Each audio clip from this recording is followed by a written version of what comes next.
까먹었잖아요. 그 다음에 해석 같은 경우는 앞전에 나왔는 게 내가 알기로는 GMP, 그 다음에 SSOP 이게 문제가 나왔더라고요.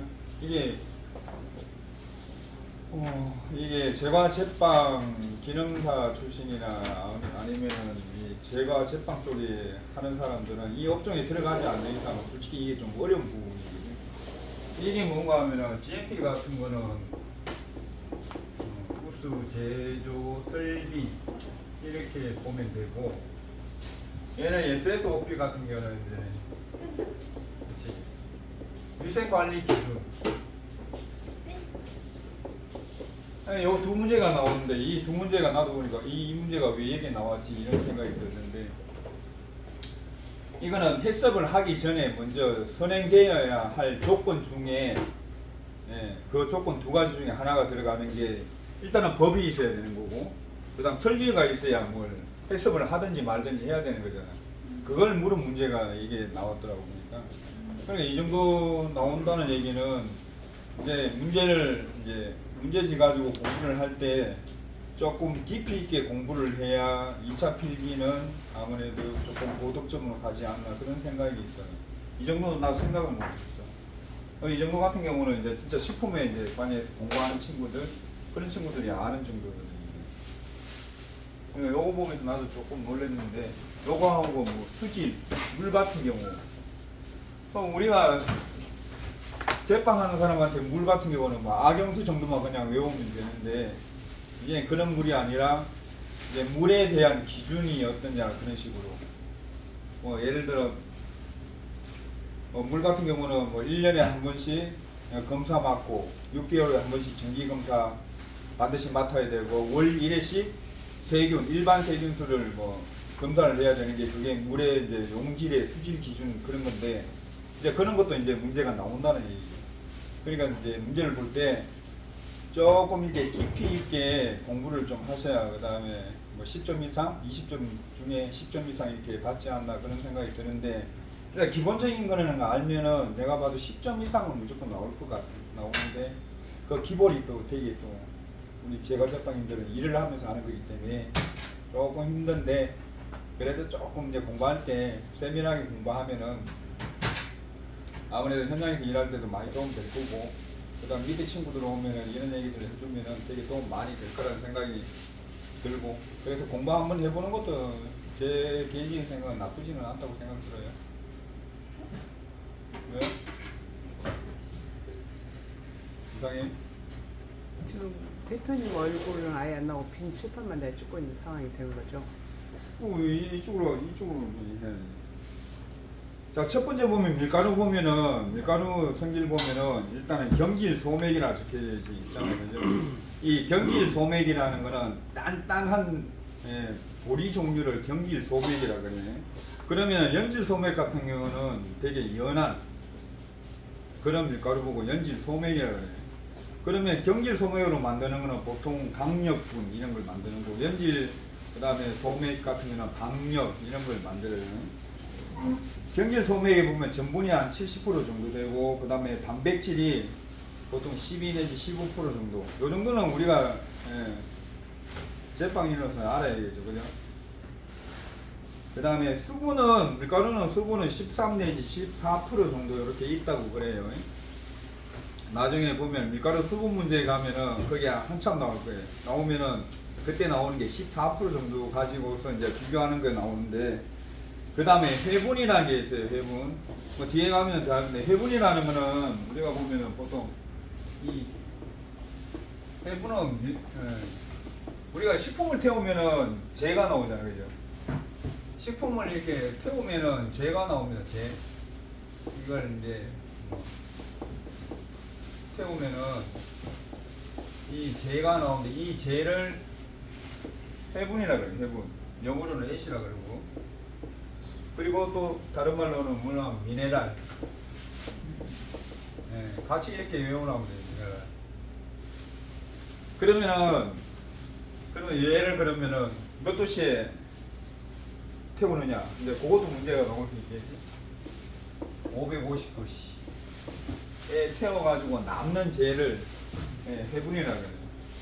그러면 이 미네랄은 어떻게 보면은 금속이라고 생각을 하시면 여러분들 이해하기가 되게 편해요. 금속.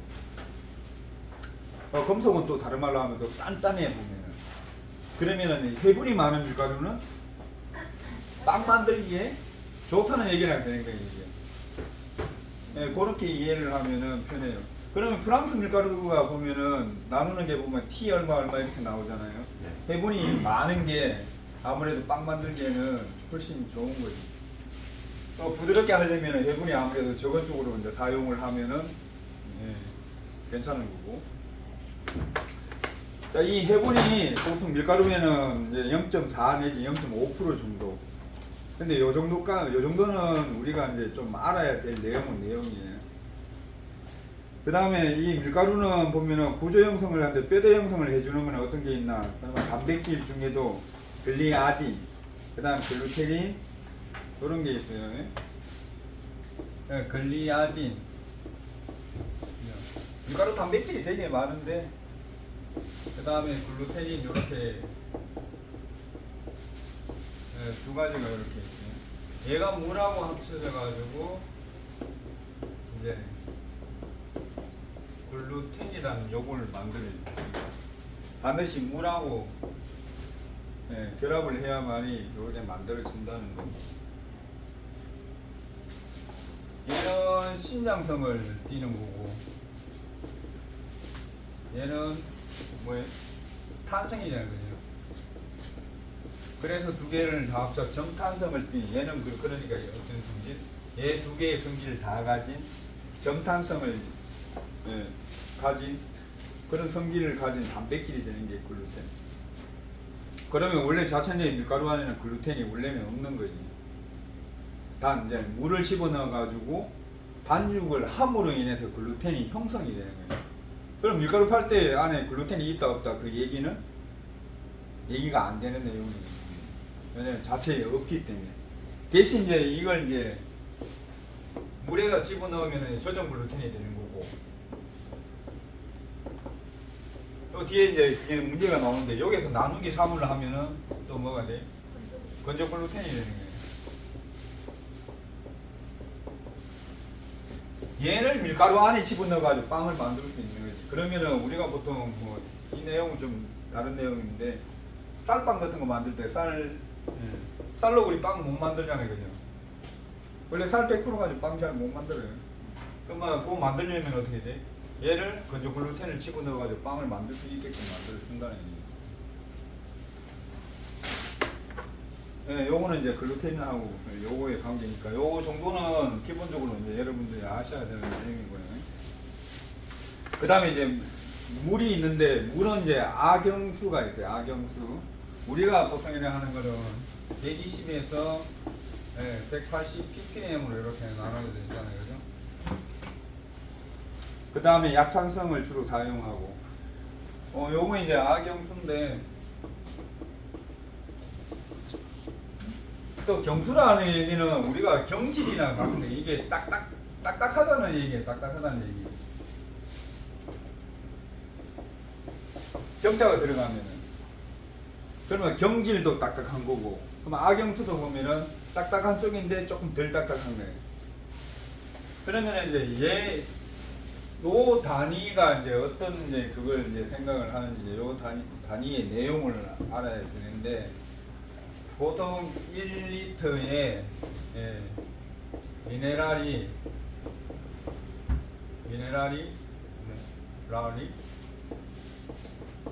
몇 밀리리터가 있는가, 이게 보통 이 ppm. 그러면 밀리리터 단위가 요것도 1000이 되거든요. 1000. 1리터가 여기로 가려면 또 1000이 되거든요. 그죠? 곱하기 해가지고 요렇게 돼요. 그러면은 요 ppm 단위가 요 단위에 ppm. 그러니까 p 하나가 1000이라는 뜻이 같은 거예요. 요 p 하나도 1000. 한 100만 분의 1이 되는 거고. 그러면은 그럼 얼마가 들어가 있다는 거예요? 120에서 180 ml가 물 1리터에 들어가 있다는 얘기예요. 그럼 미네랄이 이만큼 들어가 있다는 얘기, 이 얘기가. 그러면 경수는 어떻게 돼? 경수는 180ppm이잖아. 이 이상이잖아. 그러니까 미네랄이 많이 들어가 있는 빵으로 빵을 만드는 빵이 단단하기 때문에 얘들은 물을 어떻게 해야 돼? 많이 집어넣어 줘야 되는 거고, 연수일 때는 안 되는 거지. 질퍽하기 때문에 물을 줄여야 된다는 얘기가 나옵니다. 그러니까 이걸 알아야만이 그 문제나 그걸 이해를 하기가 되게 쉬워지는 거예요. 그러니까 얘가 미네랄이 얼마만큼 들어가 있느냐, 그걸 하는 게 이제 악영수, 경수, 연수 이렇게 아연수 이렇게 나누는 거라는 거. 확실히 알면은 이제 이런 문제 나오면은 딱 집어내가지고 내가 적을 수가 있는 거지. 알겠습니까? 네. 집에 그래요. 혼자 근무하는 것보다 조금은 나을걸?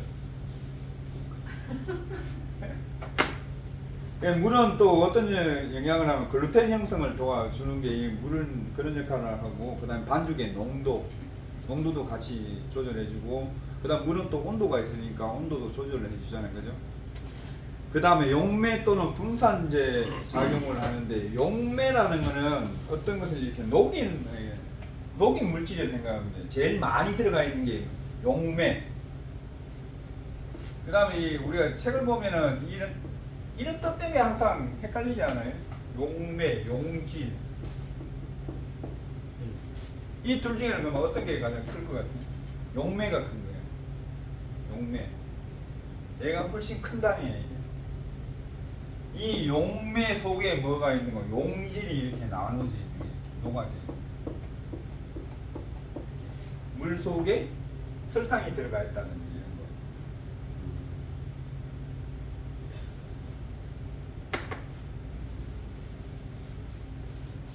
그럼 물은 용매 또는 분산제 작용을 하는 거지. 용매, 녹이든지 아니면은 어떤 걸 녹여가지고 분산시킬 수 있는 그런 작용을 하는 게 물이 그런 역할을 할 수 있는 거고, 그 다음에 전분의 수화, 그러니까 전분하고 물하고 섞이는 걸 보고 얘기하는 수화라 그러는 거고, 호화라는 거는 익히는 거잖아요.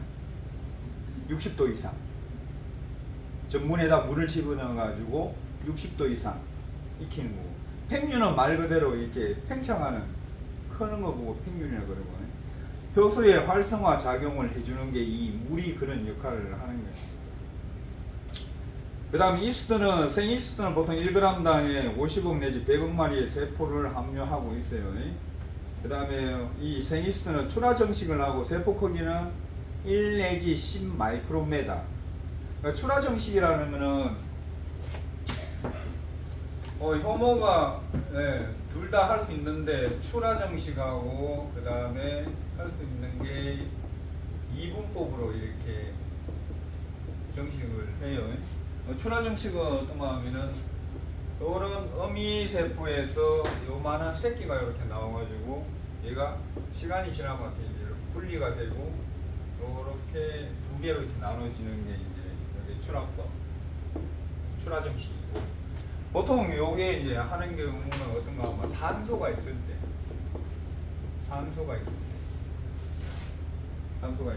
그러면 우리 빵 같은 거 발효할 때 산소 있잖아요. 그죠? 산소 있잖아요. 그죠? 그 다음에 이분법으로 할 때는 보통 보면은 이제 환경이 별로 좋지 않을 때, 이제 그럴 때 보통 하는데, 현기적인, 그러니까 산소가 없을 때, 산소 없는 걸 한자로 뭔가 현기라고 해요. 현기. 난 이거 외울 때 기체를 혐오한다 해가지고 현기 이렇게 구성이. 이분법은 세포가 이렇게 있으면은 요 안에 이제 핵이라는 게 있어요. 그래서 세포는 항상 핵이 있어야 돼. 이 핵이 이제 두 개로 나눠지는 거예요. 그래서 이렇게 여기 이제 갈라지면서 이렇게 두 개가 이렇게 나눠.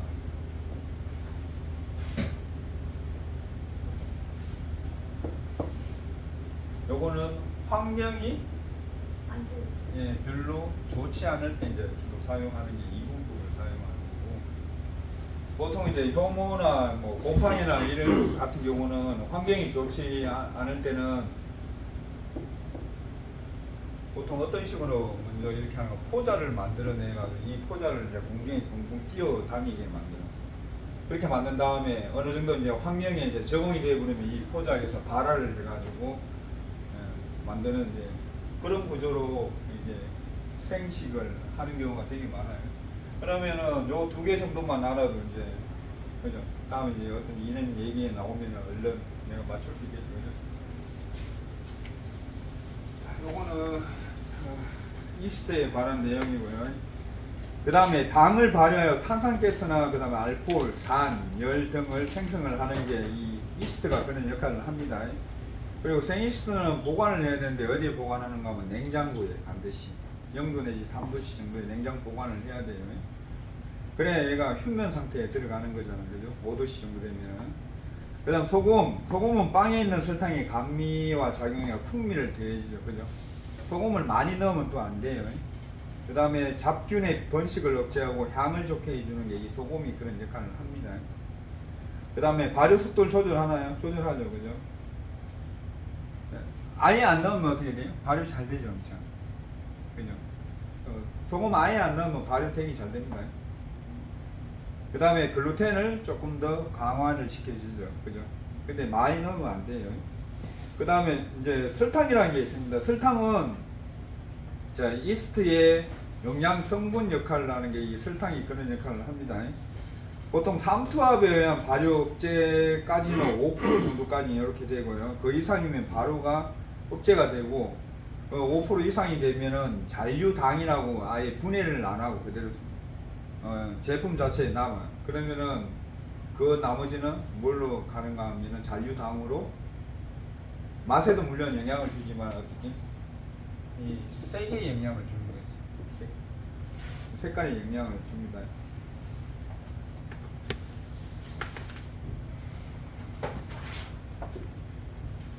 자, 그 다음에 설탕은 또 맛과 향, 식감, 그 다음 껍질색을 향상시켜주고, 이 또 설탕은 또 좋은 게 하나가 뭔가 하면은, 무슨 보유력이 저기? 이게 수분 보유력이 되게 얘기가 좋아요. 그래서 우리 제과에 보면은 설탕을 많이 집어넣어요. 그만큼 설탕을 집어넣으면 수분을 많이 먹기 때문에 그만큼 저장이 어떻게 돼요? 오래도록 하고 맛도 좋습니다. 그러면 이 설탕을 보면은 설탕을 분석해 보면은 99%가 고형분이고 얘는 1% 정도가 이렇게 수분으로 되어 있어요. 그렇게 되어 있어요. 그러니까 설탕 너무 또 오래 보관하면 어떻게 돼요? 수분 잘 빨아들이죠, 그죠? 설탕이 어떻게 돼요? 되게 딱딱해지잖아요, 그죠? 그래서 얘가 들어가면은 노화를 지연시켜요. 노화. 그리고 반죽을 부드럽게 하고 유연하게 하는 게, 그리고 또 이 설탕을 또 집어넣으면은 단백질을 되게 부드럽게 만들어줘요. 요리 같은 경우는 고기 같은 거 재울 때 설탕을 집어넣으면 고기가 훨씬 더 부드러워지잖아요, 그죠? 물론 산도 그런 역할을 해요. 단백질 연화 작용에는 여러 가지가 있는데 단백질을 끊어버리는 거하고 연화하고는 틀려요. 그러니까 연화는 어떻게 돼요? 얘를 이렇게 느슨하게 만들어 주는 거고, 끊어버리는 건 탁탁 이렇게 끊어버리는 거예요. 절단시켜버리는 거, 끊어버리는 거예요. 그러면 단백질 연화 작용에 할 수 있는 것 중에 하나가 이 설탕도 들어가지만은 대체적으로 또 들어가는 게 이 산도 이렇게 들어갑니다. 그죠? 그래서 우리가 발효를 하면 어떻게 돼요? 글루텐이 발효하면 글루텐이 어떻게 돼요?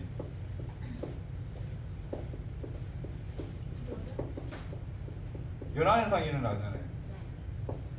왜냐하면 발효하면 어떻게 돼? 알코올, 산 이런 게 나오면은 글루텐을 되게 부드럽게 만들어주기 때문에 빵이 어떻게 돼? 터지는 거지. 이게. 그러고 나서 성형을 하면 어떻게 다시 단단하게 만들어지지. 만약에 이게 끊어져 버리면은 우리가 성형을 한다든지 할 때 연결이 안 되는 거지. 그래서 연화작용이라는 게 있다는 거. 저것도 잘 알아 놓으시고요. 그리고 연화작용에 또 같이 하나 들어갈 수 있는 거 알코올도 같이 연화작용이 들어가요. 둘. 그 다음에 유지입니다. 유지는 빵의 부피 증가예요. 유지를 넣은 빵, 안 넣은 빵 크기 차이 나죠, 그죠? 뭐 예를 들어 간단히 예를 들어 할 수 있는 게 보면은 체압바타를 예를 들어 체압바타에 만약에 우리가 아는 기름을 집어넣지 않고 체압바타를 만든다. 식용유나 올리브유를 안 넣고 만든다. 그러면 체압바타가 되게 작게 나와요. 바게트하고 체압바타하고 생각해 보면 체압바타는 저게 들어가잖아. 올리브유 들어가잖아. 그러니까 얘가 어떻게 돼? 훨씬 더 기공을 크게 만들어주고 부피를 크게 해주는 거지. 여기 차이 분명히 있다는 거. 그러면 유지 딱 그러면은 빵의 부피. 물론 유지 맛 됩니다. 그 다음에 얘가 기름 자체이기 때문에 아무래도 저장성을 증가시켜주죠. 그죠? 저장성이랑 하고 그 다음에 부피하고는 틀린 거예요. 그 구분 잘해야 돼. 부패 안 시킨다 해서 저장이 이렇게 오래 가는 거 아니에요. 저장성이라는 건 수분하고 연관이 되어 있다는 거. 그거 잘 생각해야 돼. 특히 이런 식품 문제는 그런 개념은 확실히 잘 나눠놔야 편해요. 그 다음에 유지가 반죽의 유동성을 향상시킨다는 얘기는 유동성이라는 건 부드럽게 퍼지는 거 보고 유동성이라고 그래요. 그리고 어떤 틀 안에 집어넣었을 때 그 틀 안에 채워지는 성질을 유동성이라고 그래요. 기름 집어넣으면 어떻게 돼? 그 틀 안에 딱 채워지잖아요. 그죠? 그래 유동성을 향상시킬 수 있고, 그 다음에 이 유지는 반죽의 흡수율을 증가시키지, 그죠? 흡수율을 증가시키지.